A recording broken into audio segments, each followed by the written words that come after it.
مصدق صاحب آپ سے سٹارٹ کرتے ہیں. شوکت صاحب کی پریس کانفرنس اگر آپ نے سنی ہو آج تو آپ کا کیا تجزیہ ہے؟ میں نے شوکت صاحب کی پریس کانفرنس نہیں سنی، لیکن آپ نے ابھی اقتباسات اس کے سنوائے ہیں، اور پہلے ان کا جو بیان ایک آیا تھا حکومت کی کارکردگی پہ، آپ کو یاد ہوگا فائنانس منسٹر بننے سے کچھ دن پہلے یا کچھ دن بعد، وہ بھی میں نے پورا سنا تھا. تو اب میں یہ سوچتا ہوں کہ اگر یعنی ہماری حکومت کو اگر تجزیہ کرنا ہو پی ٹی آئی کے 2 2.5 3 سالوں کا، تو اس کے بعد ہم کیا اور کہہ سکتے ہیں جو شوکت ترین صاحب کہہ چکے ہیں. تو میں سمجھتا ہوں کہ حکومت نے اپنے ہی کارروائی اور اپنی ہی جو 3 سال کی کارکردگی تھی اس کے اوپر ایک طرح سے ایک بیانیے کا اجرا کیا ہے کہ اب تک ہم نے جو کچھ کیا وہ غلط کیا.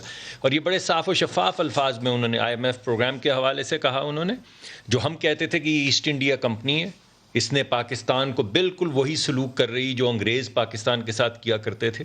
جو ہم نے کہا کہ نیگوشیشن صحیح نہیں ہوئی، دونوں طرف ہم نے IMF ہی کے لوگ بٹھا دیے ایک دوسرے کے ساتھ نیگوشیٹ کرنے کے لیے، بالکل وہی باتیں انہوں نے کہی ہیں.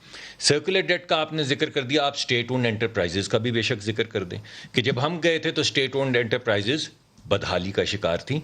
کس قدر بدحالی تھی، آج وہ بدحالی کہاں تک پہنچی ہے وہ بھی ذرا بتا دیں لوگوں کو. یعنی وہی 1200 ارب جس کا آپ ذکر کر رہے تھے، وہ اب 24 25 2600 ارب تک اسٹیٹ اونڈ انٹرپرائزز کا حال پہنچ گیا. اب حکومت جو ووٹ لے کر آتی ہے وہ ہمیشہ یہ کہتی ہے کہ میں ذمہ دار ہوں، اور ذمہ داری قبول کرتی ہے، اور کم از کم 3 سال کے بعد کہتی ہے کہ اب میں ذمہ دار ہوں، میں نے دیکھیے کچھ ٹھیک کر دیا، کچھ کر رہا ہوں. یہاں پہ تو آپ کو کچھ سمجھ نہیں آتی. آپ کسی چیز کا پوچھ لیں، آپ پوچھئے کہ ترقی یعنی ایک عام آدمی کے لیے کیا امپورٹنٹ ہوتا ہے جی؟ اس کو نوکری چاہیے، اس کو یہ فسکل ایکسٹرنل انٹرنل کی تو سمجھ ہی نہیں آتی. غریب آدمی کو نوکری چاہیے. جب ترقی کی شرح 6% یا 5.8% سے گر کے 1.9 پہ آ جائے پہلے کرونا وائرس سے، اور اس کے بعد منفی میں چلی جائے، تو لوگوں کی نوکریاں چلی جائیں. کیا بنے؟